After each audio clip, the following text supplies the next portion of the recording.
I'm super excited to introduce you to a group of CEOs out of the hosting industry, ISVs, that are going to be talking about the ecosystem. And first of all, I'd like to introduce Claudia Frese, who is the CEO of STRATO.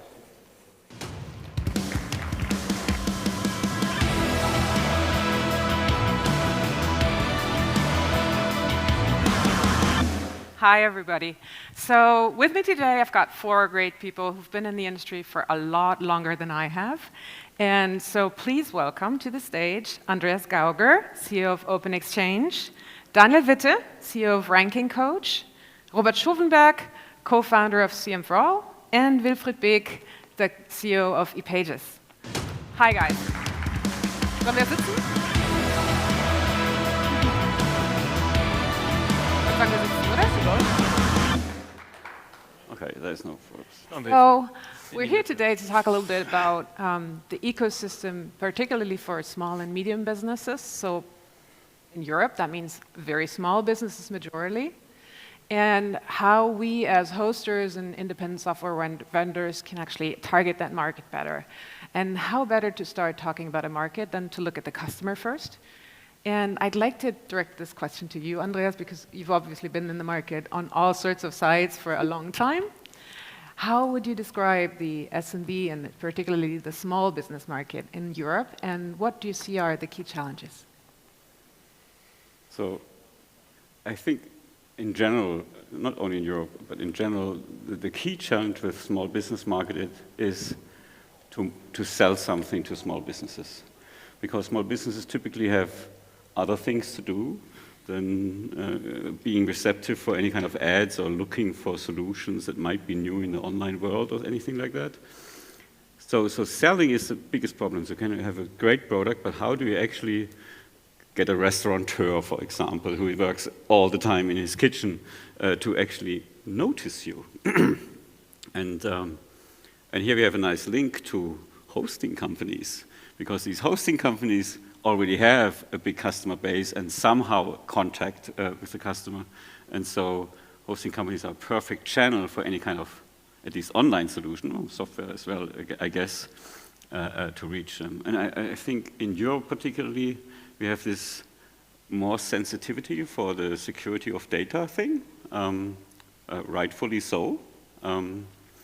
That is pretty much different in the US, that there nobody really cares about it, or in other parts of the world. There's other parts of the world where they are also conscious, but European small businesses are astonishingly actually conscious about where their data is and if it's securely stored and not leaking anywhere. Yeah, I agree. And I agree, of course, that the distribution is part of our challenge, and we'll talk a little bit more about that in a minute, but I'd like to get to the American ecosystem first, because you were mentioning it. Obviously, there's some large players around that we all compete with, and they are entering our markets as well. Look at Shopify, look at Wix, look at Square, Stripe, all these big companies. And some of them have valuations, they're like 10 times our valuations, which of course leads to lots, interesting aspects like marketing dollars spent and competitive advantage through very aggressive programming skills. Maybe let's split that question in half. Maybe let's start with you, Robert. Talk a little bit about our competition or your competition with the likes of Wix and No, let's go to Shopify later. Let's talk about the Wixes of this world first, and how you tackle that and how you think our kinds of companies can compete. So approximately 3 or 4 years ago, everyone was afraid of Wix in the industry. They got plenty of money for marketing. They did, as a first Tel Aviv software company, an IPO. Usually they sold the companies to American companies. So the company was very much in the public, invested in brand and brand and brand.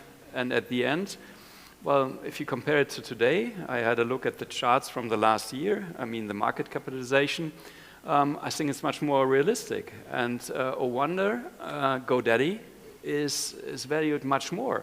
So more than 14 billion market cap, compared to Wix, formerly being at 14 billion, is now a little bit more than 4 billion. And at the end, okay, they had one product, which is easier to sell than 10 or hundreds of products like a lot of hosting companies. They invested in brand, which is very good at the end to get higher margins. They didn't make profits for a long time. So at the end, and if you see GoDaddy on the other end now, well, it's realistic. I mean, everyone should, in the industry, should invest in brand. 3, 4, 5 years ago on this panel here, there was an IPO advertiser for the hosting industry. He said, well, a data center, that's not so much more important, invest in brand.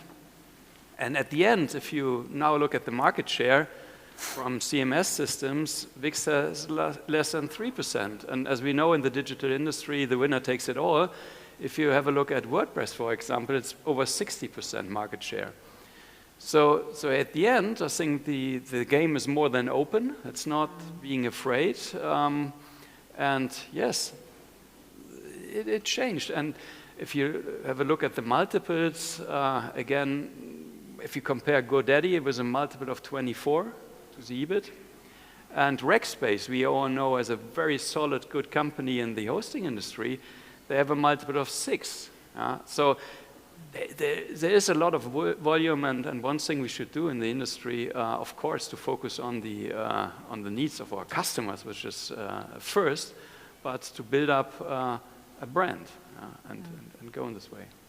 And Wilfried, how do you think this differs if you look at just the e-commerce bit of the market? Because I think whereas somebody who uses a Wix or a CM for All to build a normal website, that might not be as intense in terms of intent as somebody who actually sets up a shop and wants to earn some money with it.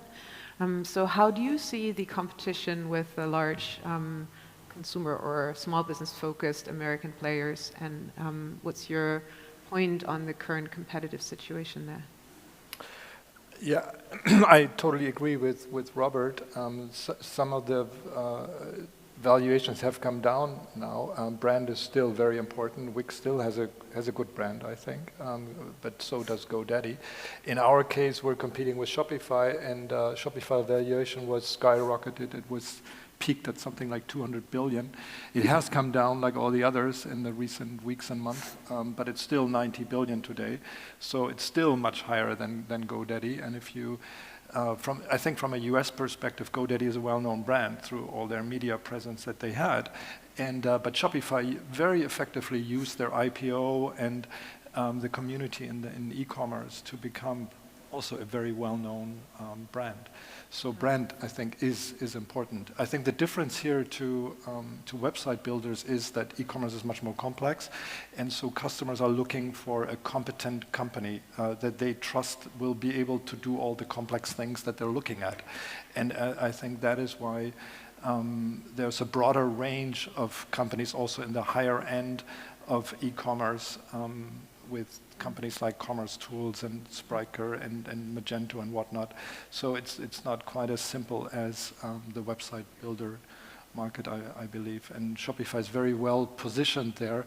I think it wouldn't have to be that way. I think we missed out on some opportunities that we had in the hosting industry to build a brand also for e-commerce. But back then the brand was more in other areas of the whole portfolio of hosting companies. And I think that's a challenge now, to show the market that hosting companies can also deliver a very powerful e-commerce solution, and that maybe we will talk about. It brings me to the point that it's a broader range of services that you need to supply. Online marketing is part of it, delivery, payment, many more aspects that we need to integrate to have a complete solution. But that's very possible in the hosting industry too. I agree, and I think, as you've both talked a lot about brand, I think we can't be a gazillion brands facing a single customer, because every one of us will be too fragmented. We need to circle around integrated solutions. And Daniel, maybe you can talk a little bit about that, and we have been integrating nicely with rankingCoach and do joint selling, etc. how do you see that from a product perspective, and how do the development efforts need to move forward in order to seize that opportunity to build some sort of integrated ecosystem for this particular kind of customer? Yes, thank you for the question. So when you look at Wix, for example, what they did very, very well, that all additional applications you need are perfectly integrated.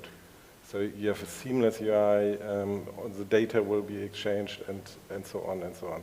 And that's what we also need in this industry. So we have a very good integration, so we are also doing in-app upsell in our application so that it's easy for the customer to upsell.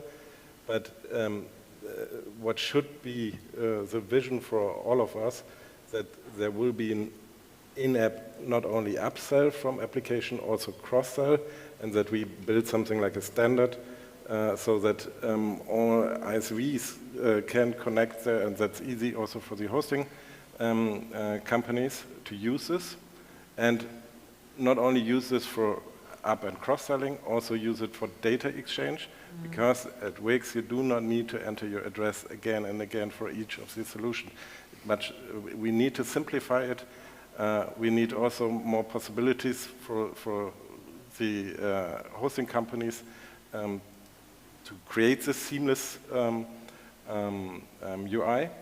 And there also we have some work, and we should define something like a standard so that it's easier for all of us. And actually, I'd love to pass that question on to you, Andreas, as well, because... Wonderful. Sorry about that.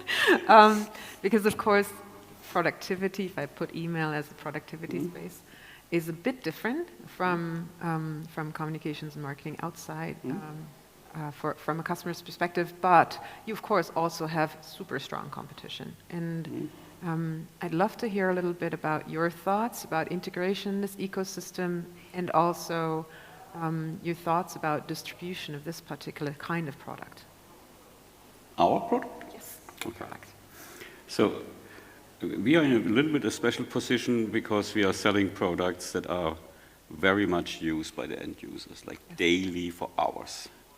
And so for a hosting company, we are a good base for any kind of communication you want to do that is a little bit more subtle than sending an email or whatever, like a mail or a banner somewhere. And in our product we have lots of up and cross-sell integration points.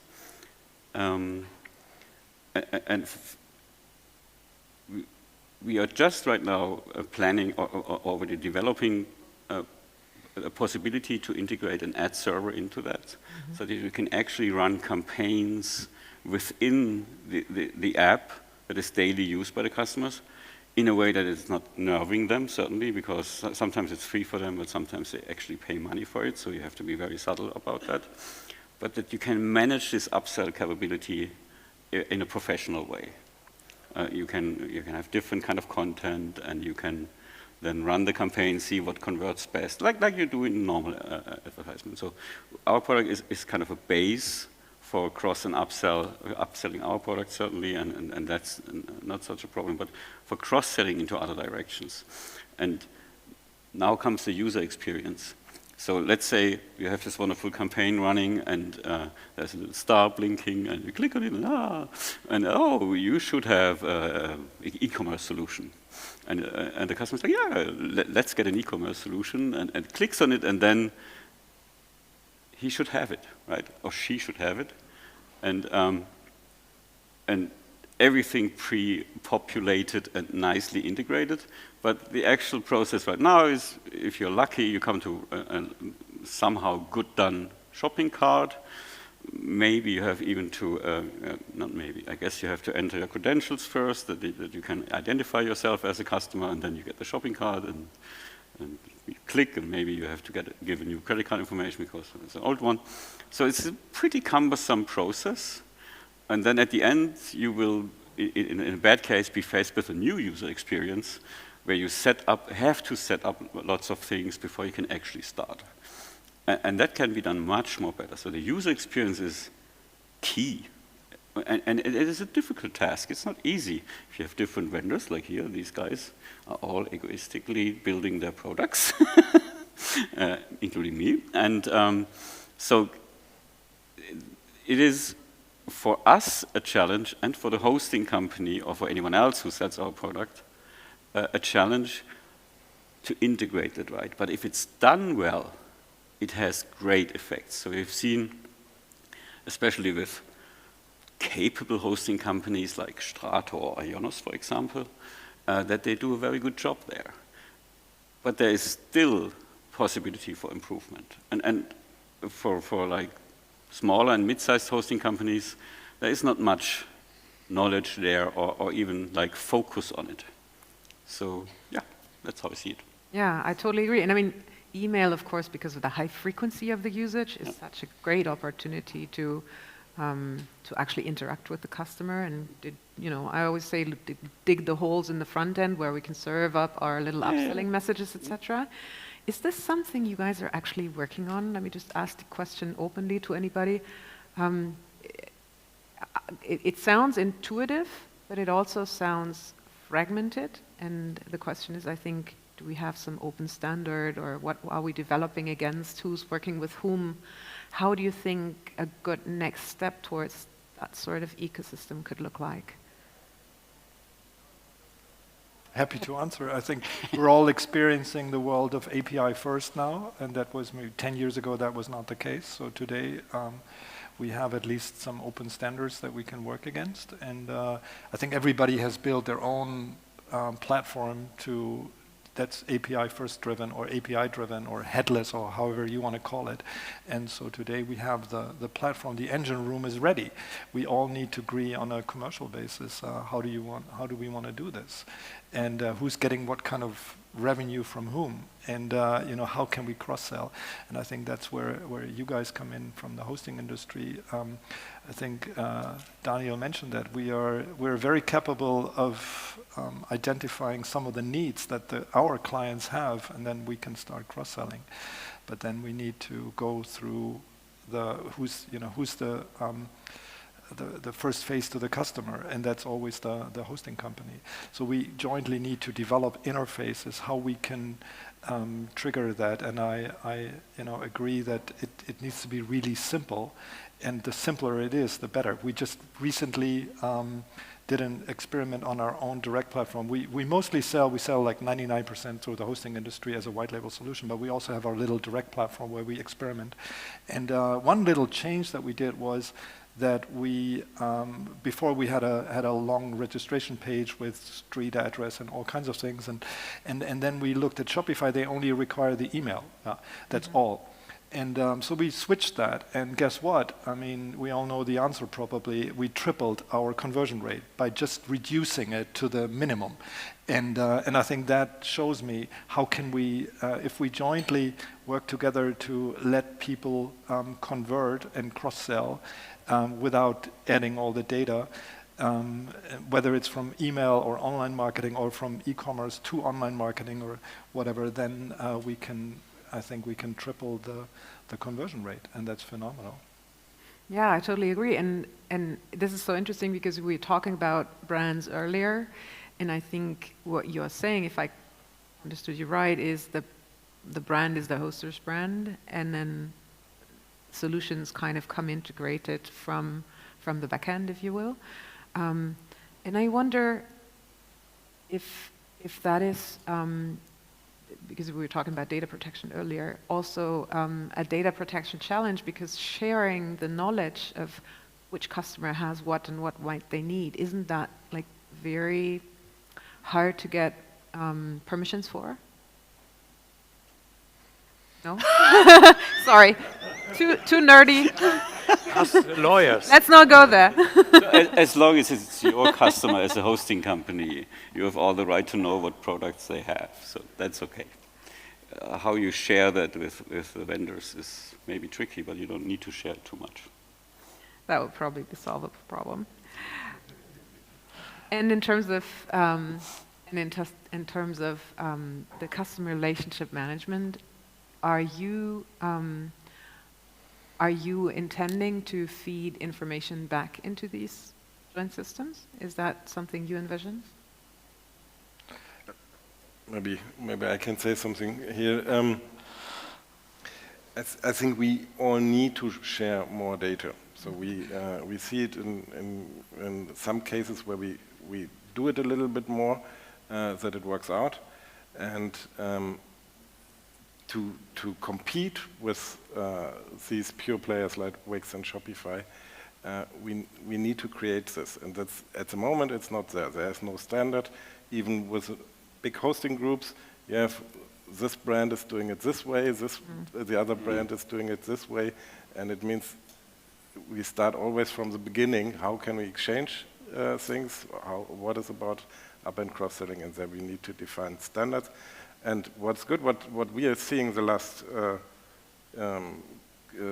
months, that we are currently in talks with a lot of ISVs, site builders, and so on, about how can we integrate better, and that comes from all sides, and that's good to see. And now we all should decide, okay, we push this topic and talk really about a standard and how we can bring this live. So let me use that statement to go to a round of wrap-ups. I'd like, because I think we've circled the topic nicely, and that's great. But I'd like each of you to kind of sum it up and come around with like a short statement on what do you think are the three things that each of us needs to do to advance our European market position, looking at these competitive challenges that we're facing, particularly in the market for small businesses. Who wants to start? It's very important to work together on an ecosystem. So the challenge Andreas said is to sell the products, definitely 100% in line with this. But on the other hand, in Europe especially, the business of our customers is so different. It's very specific, not just specific by industry, it's specific by region. So a carpenter here in Germany has a different business than in the UK and so on. And therefore we need to work together, and therefore we need open standards. And without this, it's not possible. I mean, it was possible if we had a website just as a name card in the web in the beginning. But if a website is a hub for digital business, then we have to work on this ecosystem. It's key to solve the problems of our customers, to get them a chance to be more digital. Therefore, we have to work in an open way together to have the right products for our customers. It's a must, from my point of view. Yeah, I think we're in a very, in one sense, we're in a very strong position in the hosting industry that we're hosting all the domains already. And so if you look at, I can throw numbers at you, don't want to, but there are around 50 million SMBs in Europe and North America, and probably more than 90% have domains registered within the hosting industry or domain registry, But when you look at the solutions that they're using, they're not all in the hosting industry. So there's huge potential to sell more solutions. We always knew that, but we need to, obviously take a different position. That the brands in the hosting industry are also becoming brands for real solutions. And right now, in my case, Shopify is a very strong brand for e-commerce, but there is no hosting company that is a very strong brand for e-commerce. So I'd like to see at least the major hosting companies, the big ones, to become a brand for e-commerce, and then the small ones can follow, and the market will realize that they can get these types of solutions, the whole portfolio maybe, and it's not only e-commerce, it's all kinds of things, booking systems, et cetera, that you could sell in the hosting industry from your ownership of the customer. And when you look again at Wix, so what's important is seamless UX. It needs to be easy for the customer, and it's more he buys at the end. So The average ARPU at Wix is 17 euro. No one in this room is selling a site builder for in average for 17 euro. And A month. a month, yeah. So and